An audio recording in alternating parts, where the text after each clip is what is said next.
Hello everyone and welcome to English Tutorial by SB. I am Shravani, your online English guide. আজকের এই সেশনে আমরা শিখে নেব 30টা অ্যাডভান্স ফ্রেজেস। হ্যাঁ বন্ধুরা, বিগিনার টু অ্যাডভান্স সবার জন্য আজকের এই ভিডিওটা ব্রিলিয়ান্ট হতে চলেছে, কারণ এই একটা সেশনে আমরা শিখে নেব 30টা অ্যাডভান্স ফ্রেজেস। সো দেরি না করে চলো ভিডিওটা শুরু করা যাক। আমি মনে করতে পারছি না। I am drawing blank. Blank আমরা তখন হয়ে যাই যখন আমরা শত চেষ্টা করেও সেই কথাটা বা পার্টিকুলার কোনো জিনিস আমরা মনে করতে পারি না। সো এখানে আমি মনে করতে পারছি না, এটা আমরা কিভাবে বলবো? I am drawing blank. এবার তোমার কিছু করার বা সিদ্ধান্ত নেবার পালা। The ball is in your court. The ball is in your court. এটা একটা মৃদু মিথ্যা। It is a white lie. White লাই এই ফ্রেজটা আমরা তখন ইউজ করি যখন যে মিথ্যেটা আমরা বলি সেই মিথ্যেটা একদমই হার্মলেস একটা মিথ্যা, বা যে মিথ্যাটা বলা হয় কোনো কিছু ভালোর উদ্দেশ্যে। তুমি একটা হাড় ক্রিপ্টে বা তুমি একটা হাড় কৃপণ। You are a penny pincher. You are a penny pincher. সে অলস প্রকৃতির। He is a couch potato. Couch potato আমরা তাদেরকে বলি যারা সারাদিন কাউচে মানে একটা সোফায় বসে সারাদিন শুধু টিভি দেখেই কাটিয়ে দেয়, তাদেরকে আমরা এক কথায় কাউচ পট্যাটো বলে থাকি। এবং যারা ভীষণই অলস, ভীষণই আলসেমির মধ্যে সারাদিনটা কাটায়, তাদেরকেও আমরা বলে থাকি কাউচ পট্যাটো। সো তুমি কাউচ পট্যাটো কিনা, let me no in the comment section. আমাকে ভাবতে দাও। Let me think. Let me think. এটা উচিত হলো না। That's not fair. That's not fair. এটা একটা স্বস্তি। That is a relief. That is a relief. আমি তোমার উপকার ফিরিয়ে দেব। I will return your favor. আমরা কখন এই কথাটা বলে থাকি? যখন কেউ আমাদের কোনো উপকার করে এবং সেই উপকারের বিনিময়ে আমরা চাই সেই উপকারটা তাকে তার কঠিন সময়ে ফিরিয়ে দিতে, তখন আমরা এই ধরনের ফ্রেজ ইউজ করে থাকি। I will return your favour. আমি অপেক্ষা করতে পারবো না। I can't wait. I can't wait. তোমার জন্য খুব খুশি। So happy for you. So happy for you. আমার একটা প্রশ্ন ছিল। I have a query. I have a query. আমার চলে যাওয়া দরকার। I must be off. I must be off. যখন কোনো কনভারসেশনের মধ্যে আমরা চাই না আমরা থাকি, বা কোনো ডিবেটের মধ্যে আমরা যখন চাই না যে সেখানে উপস্থিত থাকি, তখন আমরা এই ফ্রেজটা ইউজ করে থাকি। সময় নিয়ে করো। Take your time.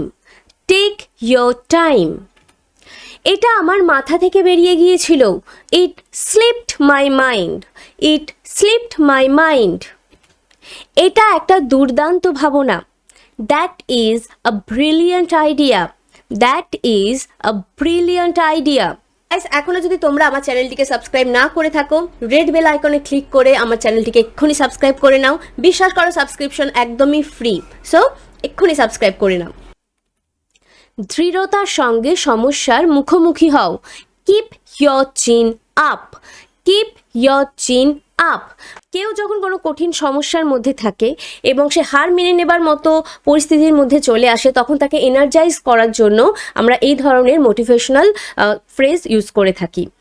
সে ভীষণ মিশুকে। He is a social butterfly. Social butterfly আমরা তাদেরকে বলি যারা ভীষণ গ্যাদারিংয়ের মধ্যে থাকতে পছন্দ করে এবং কথা বলতে পছন্দ করে, অন্যদের সঙ্গে সময় কাটাতে পছন্দ করে, তাদেরকে আমরা বলি সোশ্যাল বাটারফ্লাই। তুমি একজন পরিশ্রমী ব্যক্তি। You are a busy bee. You are a busy bee. সে এই কাজে একদম নতুন। He is a newbie. Newbie আমরা তাদেরকে বলি যারা কোনো গ্রুপে বা কোনো কাজের জায়গায় একদমই নতুন হয়, ইনএক্সপিরিয়েন্সড হয়, তাদেরকে আমরা ইনএক্সপিরিয়েন্সড বা একদমই নতুন বলার সময় এই নিউবি ফ্রেজটা ইউজ করে থাকি।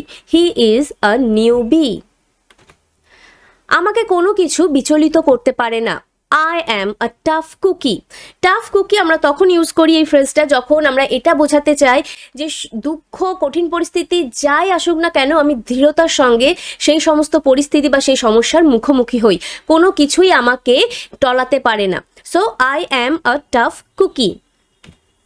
সে তোমার ওপর গর্বিত। He is proud of you. He is proud of you. আমার দেরি হয়ে যাচ্ছে। I am running late. I am running late. এটা কঠিন আছে। That is a tough one. That is a tough one. নিশ্চয়ই, সার্টেনলি। সার্টেনলি। কোনো খবর আছে? Any updates? Any updates? তুমি একটা বই পোকা। You are a book warm.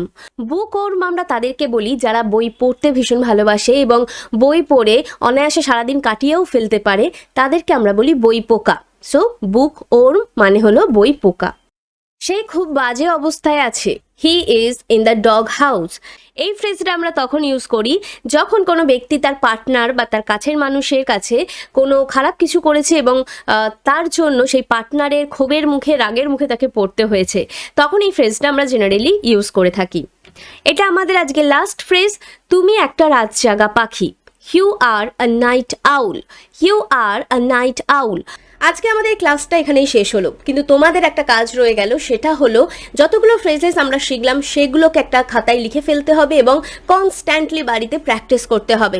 কারণ যত বেশি আমরা প্র্যাকটিস করব আমরা তত বেশি ফ্লুয়েন্টলি কথা বলতে পারবো, কারণ আমরা জানি কি practice makes a man perfect. So দেখা হচ্ছে পরের ভিডিওতে। Till then keep practising and keep learning.